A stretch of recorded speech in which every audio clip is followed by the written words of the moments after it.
The most devastating moment in John Wayne's life wasn't on a battlefield or a movie set. It happened in a Beverly Hills mansion on a Saturday night in March 1965, when the Duke, the man who had defined American masculinity for 3 decades, made the mistake of thinking his fame gave him the right to mock another man's dignity.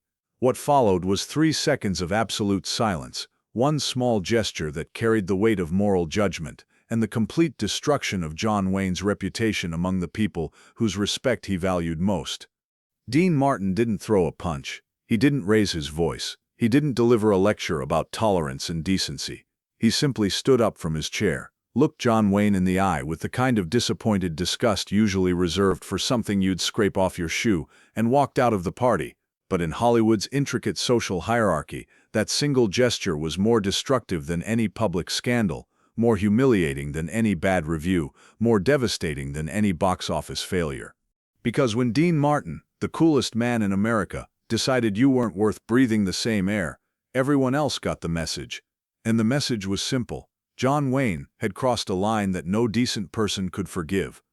The Beverly Hills mansion of producer Arthur Freed was the epicenter of Hollywood power on that warm March evening. The guest list read like a who's who of American entertainment: directors, stars, studio executives, and cultural influencers whose decisions shaped what millions of Americans saw in theaters and heard on radio. These weren't just parties, they were informal summits where careers were made, deals were struck, and the invisible boundaries of acceptable behavior were quietly enforced. Dean Martin had arrived fashionably late, as was his custom. He was riding high in 1965, his career having successfully transitioned from the Martin and Lewis comedy duo to a sophisticated solo act that combined music, movies, and television with seemingly effortless grace. His weekly variety show was dominating the ratings, his albums were topping the charts, his films were making money. More importantly, Dean had achieved something rare in Hollywood: universal respect without universal fear. The party was in full swing when Dean entered Arthur Freed's opulent living room. Crystal glasses caught the light from a massive chandelier. Cigarette smoke created atmospheric clouds around conversations that would be analyzed in trade papers for weeks. The air hummed with the electricity that comes when powerful people gather to see and be seen, to measure their status against their peers, and to reinforce the unspoken rules that governed their exclusive world. John Wayne commanded the center of the room like a monument to American masculinity. At 57 years old, the Duke remained the most recognizable face in American cinema, a towering figure whose on-screen persona had become inseparable from his public identity. Wayne didn't just play heroes. In the public imagination, he was the hero, the embodiment of frontier courage, moral clarity, and uncompromising strength. His presence at any Hollywood gathering carried the weight of cultural authority. But power, Dean Martin understood better than most, could corrupt even heroes. And John Wayne, insulated by decades of adoration and surrounded by people who laughed at his jokes because of his status rather than their humor, had begun to believe that his icon status gave him license to say anything to anyone without consequences. The trouble began when Sammy Davis Jr. entered the room. Sammy's arrival created a subtle shift in the party's atmosphere. Despite his enormous talent and the grudging respect he had earned from most of the entertainment industry, Sammy's presence in certain Hollywood circles still carried undercurrents of tension. This was 1965. The Civil Rights Act had been signed, but the hearts and minds of many Americans, including some in Hollywood, were changing more slowly than the law required. Dean Martin had been Sammy's friend and protector for years. Their relationship transcended the usual boundaries of show business collaboration. It was a genuine brotherhood built on mutual respect, shared experience, and Dean's absolute refusal to tolerate any disrespect toward someone he considered family. In Dean's personal code of ethics, loyalty wasn't just a virtue, it was the foundation of character. Sammy made his way through the party, greeting friends and colleagues with his characteristic charm and energy. The conversations he joined became more animated, the laughter more genuine. Despite the social barriers he faced, Sammy Davis Jr. possessed a gravitational pull that drew people to him, a combination of extraordinary talent and infectious personality that could light up any room he entered. John Wayne watched Sammy's progress through the party with the kind of attention a predator pays to potential prey. Wayne had been drinking, not heavily, but enough to lower his inhibitions and amplify his prejudices. More dangerously, He was performing for an audience of industry heavyweights who he believed shared his views about race and social hierarchy. In Wayne's mind, he was about to demonstrate the kind of bold truth-telling that his screen persona represented. The confrontation began when Sammy approached a group that included Wayne, Dean, and several other prominent figures. Sammy was telling a story about a recent performance, his hands animated as he described the audience's reaction to a particularly challenging song. The group was laughing, engaged, enjoying Sammy's natural storytelling ability. That's when John Wayne decided to remind everyone of what he considered the natural order of things. "You know, Sammy," Wayne said, his voice carrying the authority of someone accustomed to commanding attention, "you're pretty articulate for one of your people." The words landed in the conversation like a grenade thrown into a dinner party. The laughter died. Conversations at nearby tables faltered as people sensed a shift in the room's energy. Everyone understood what had just happened. John Wayne, the embodiment of American heroism, had just reduced Sammy Davis Jr., one of the most talented entertainers of his generation, to a racial stereotype. But Wayne wasn't finished. Emboldened by what he interpreted as the group's stunned silence as permission to continue, he pushed further. "Of course," Wayne added with the kind of smile that didn't reach his eyes, "I suppose when you spend that much time around white folks, some of it's bound to rub off on you." The second comment was worse than the first. It wasn't just racist, it was deliberately cruel, designed to humiliate Sammy in front of his peers and reinforce Wayne's sense of racial superiority. Wayne was performing his prejudice for an audience, using his star power to inflict maximum damage on someone who couldn't fight back without risking his career. Sammy Davis Jr. stood frozen, his face a mask that attempted to hide the devastation Wayne's words had caused. Everyone in the group knew that Sammy couldn't respond with the anger the comment deserved. The social dynamics of 1965 Hollywood meant that any aggressive response from Sammy would be interpreted as confirmation of negative stereotypes, while any show of hurt would be seen as weakness. Sammy was trapped in a moment of public humiliation with no good options for defense. The other men in the group shifted uncomfortably, their eyes focused on their drinks or the floor or anything that would allow them to avoid taking a stand. Most of them privately disagreed with Wayne's comments, but challenging John Wayne required a kind of moral courage that few were willing to summon when their careers might be at stake. But Dean Martin wasn't most people. Dean had been watching the exchange with the kind of intense focus he usually reserved for reading cards in high-stakes poker games. His face remained expressionless, but those who knew him well could see the subtle signs of rising anger, the slight tightening around his eyes, the deliberate way he set down his drink, the almost imperceptible shift in his posture that suggested a predator preparing to strike. For a moment that seemed to last forever, Dean Martin said nothing. He simply looked at John Wayne with an expression that conveyed more contempt than words could ever express. It was a look that said, "I see exactly who you are, and I am disgusted by what I see." Then Dean Martin stood up. It wasn't a dramatic gesture. There was no theatrical flourish, no moment of obvious anger. Dean simply rose from his chair with the fluid grace that characterized all his movements, straightened his impeccably tailored jacket, and looked around the group one final time. His gaze lingered on John Wayne for perhaps 3 seconds, long enough for Wayne to understand that he was being judged and found wanting, but not long enough for the moment to become confrontational. Without saying a word, Dean Martin walked away. The gesture was so subtle that someone across the room might have missed its significance. But everyone in Wayne's immediate circle understood exactly what had happened. Dean Martin, the king of cool, the man whose approval was worth more than any award or accolade, had rendered his judgment on John Wayne's character and found it unworthy of his continued presence. In the complex social mathematics of Hollywood hierarchy, Dean's departure was a nuclear weapon disguised as a polite exit. By refusing to dignify Wayne's racism with either argument or acquiescence, Dean had communicated something far more devastating than any verbal response could have achieved. He had demonstrated that John Wayne was beneath contempt, not worth the energy required to educate or confront him. The immediate aftermath of Dean's departure was electric with tension. The group that had surrounded Wayne began to disperse, suddenly finding urgent conversations elsewhere in the room. No one wanted to be associated with the moment that had just occurred. Sammy Davis Jr., recognizing that his continued presence would only make things more awkward for everyone involved, quietly excused himself and left the party entirely. John Wayne found himself standing alone in the center of Arthur Freed's living room, suddenly aware that his comments had created a social disaster of unprecedented proportions. Other guests were stealing glances in his direction, their expressions ranging from disapproval to disgust to embarrassment on his behalf. The man who had spent his career playing characters who always knew the right thing to do had just revealed himself to be morally bankrupt in the most public way possible. But the real devastation was only beginning. Within 24 hours, the story of what had happened at Arthur Freed's party was spreading through Hollywood's invisible communication networks. The details might vary from telling to telling, but the essential facts remained constant. John Wayne had made racist comments about Sammy Davis Jr., and Dean Martin had responded by walking out in disgust. In an industry where image was everything, Wayne's reputation began to crumble with stunning speed. Directors who had been eager to work with him suddenly became unavailable. Studio executives who had returned his calls within hours now took days to respond. Social invitations dried up.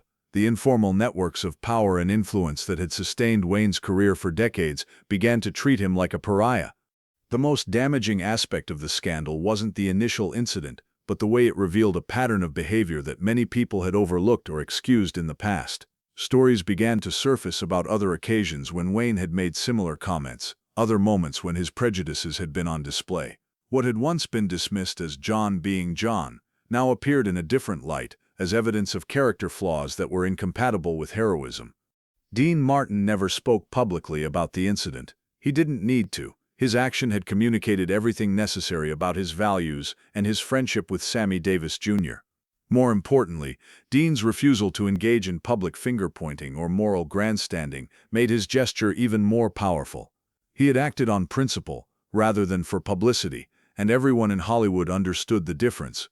The contrast between Dean's handling of the situation and Wayne's behavior became a case study in the difference between authentic and performed masculinity. Wayne had tried to assert dominance through intimidation and prejudice, while Dean had demonstrated real strength through moral clarity and loyalty to his friend. One approach revealed weakness disguised as power. The other revealed power so secure it didn't need to be announced. Sammy Davis Jr. was deeply moved by Dean's gesture, though they never discussed the incident directly. In their subsequent interactions, there was an additional warmth and gratitude in Sammy's demeanor toward Dean, a recognition that Dean had risked his own social standing to defend Sammy's dignity. Their friendship, already strong, became unbreakable. The long-term consequences of that March evening extended far beyond personal relationships. John Wayne's fall from grace served as a warning to other Hollywood figures who might have harbored similar prejudices. The message was clear. Racism would no longer be tolerated in polite society, even when expressed by the most powerful figures in the industry. More broadly, the incident marked a turning point in Hollywood's relationship with civil rights issues. The entertainment industry, which had often lagged behind social progress out of fear of alienating conservative audiences, began to recognize that moral courage was not just good ethics, but good business. Audiences were changing, and figures who refused to change with them would be left behind. Dean Martin's gesture also established a template for how decent people should respond to bigotry. Rather than engaging in lengthy debates or trying to educate those committed to ignorance, Dean demonstrated that sometimes the most powerful response is simply to refuse to participate in ugliness. By walking away, he had preserved his own integrity while making his values absolutely clear. The story became legendary in Hollywood circles, passed down as a lesson about the importance of standing up for what's right, even when it's inconvenient. Young performers entering the industry learned about the night Dean Martin humiliated John Wayne with one gesture as an example of how true stars behave when tested by moral challenges. Years later, when John Wayne attempted to repair his reputation through charity work and more carefully chosen public statements, the damage from that March evening remained. He never fully recovered the universal respect he had once enjoyed, and his later films often seemed to carry the weight of his real-world failings. Audiences began to see past the heroic facade to the flawed man underneath. Dean Martin, by contrast, emerged from the incident with his reputation enhanced. His willingness to sacrifice social comfort for moral principle reinforced his status as not just an entertainer, but a man of genuine substance. The cool exterior that had made him famous now seemed to reflect inner strength rather than mere surface sophistication. The Beverly Hills mansion where the incident occurred has changed hands many times since 1965, but the room where Dean Martin took his stand remains largely unchanged. If you know where to look, you can still find the chair where he was sitting when John Wayne revealed his true character, and the path he took to the door when he decided that some things were more important than politeness. But the reverberations of that evening extended far beyond the walls of Arthur Freed's living room. Within a week of the party, Frank Sinatra had heard the complete story from Dean himself. Frank's reaction was swift and decisive. John Wayne was quietly removed from the guest list for all future Rat Pack gatherings. No announcement was made, no explanation given. Wayne simply ceased to exist in their social universe. The exclusion was devastating for Wayne, who had always prided himself on being accepted by Hollywood's inner circle. The Rat Pack represented the apex of cool sophistication in American culture, and being frozen out by them was tantamount to social death among the entertainment elite. Wayne found himself increasingly isolated, invited to fewer industry events, excluded from the informal networks that had sustained his career for decades. Meanwhile, other influential figures in Hollywood began to reconsider their own relationships with Wayne. Director John Ford, who had made Wayne a star, reportedly expressed private disappointment about his protégé's behavior. Studio executives who had once competed for Wayne's services began to have quiet conversations about whether association with him might damage their own reputations. The most painful consequence for Wayne was personal rather than professional. His own children, who had grown up admiring their father's heroic screen image, began to question whether the man they knew at home matched the hero they saw in theaters. Family dinners became tense affairs, where Wayne's political views were no longer accepted without challenge. The generational divide that was splitting American families in the 1960s had invaded the Wayne household, with his own offspring serving as representatives of changing social values. Sammy Davis Jr., for his part, chose not to respond publicly to Wayne's comments, but those close to him could see the impact of the incident. Despite his success and talent, Sammy had always carried the burden of being one of the few black performers in predominantly white entertainment circles. Wayne's casual cruelty had reopened wounds that never fully healed, reminding Sammy that his acceptance in Hollywood society was conditional and fragile. The strength Sammy drew from Dean's gesture cannot be overstated. In a world where few people were willing to sacrifice their own comfort to defend his dignity, Dean's walkout became a source of profound emotional support. It confirmed for Sammy that he had at least one ally who valued his humanity more than social convenience. Dean Martin's action also inspired other performers to examine their own consciences. Entertainers who had previously remained silent when witnessing prejudice began to speak up more frequently. The incident became a catalyst for broader conversations about racism in Hollywood, forcing the industry to confront its own complicity in maintaining discriminatory practices. The media coverage of the incident was minimal, as was typical for Hollywood scandals in the 1960s. The entertainment press was largely controlled by studio publicity departments that had no interest in highlighting the moral failings of major stars. But the story spread through industry insiders and gradually leaked into public consciousness through gossip columns and magazine features. What made the story particularly powerful was its simplicity. There were no ambiguous motivations, no complex political calculations, no gray areas to debate. John Wayne had revealed himself to be a racist, and Dean Martin had responded with silent moral judgment. The clarity of the moral equation made it impossible for observers to remain neutral. The incident also highlighted the different approaches to masculinity represented by the two men. Wayne's brand of masculinity was based on domination, intimidation, and the assertion of hierarchical superiority. Dean's masculinity was grounded in confidence, loyalty, and the quiet strength that comes from moral certainty. The contrast couldn't have been starker, and audiences began to notice. In subsequent years, as America grappled with civil rights issues and generational change, the story of Dean's walkout became a cultural touchstone. It represented a moment when old prejudices were challenged by new values, when performative heroism was exposed by authentic courage. The 3 seconds of Dean's silence before he stood up encapsulated the moral awakening that was transforming American society.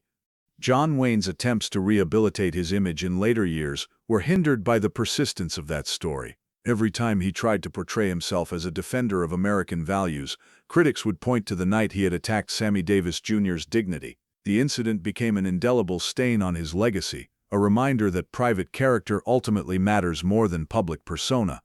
For Dean Martin, the walkout became one of the defining moments of his career, though he never sought publicity from it.